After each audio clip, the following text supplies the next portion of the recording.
আসসালামু আলাইকুম, শুভ সকাল।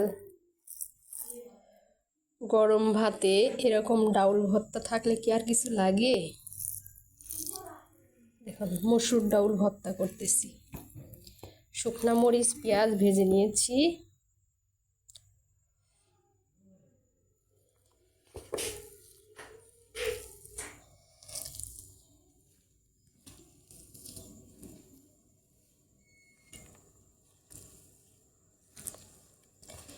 এই ডাউল ভর্তাটা গরম ভাতে খেতে কিন্তু দারুণ মজা।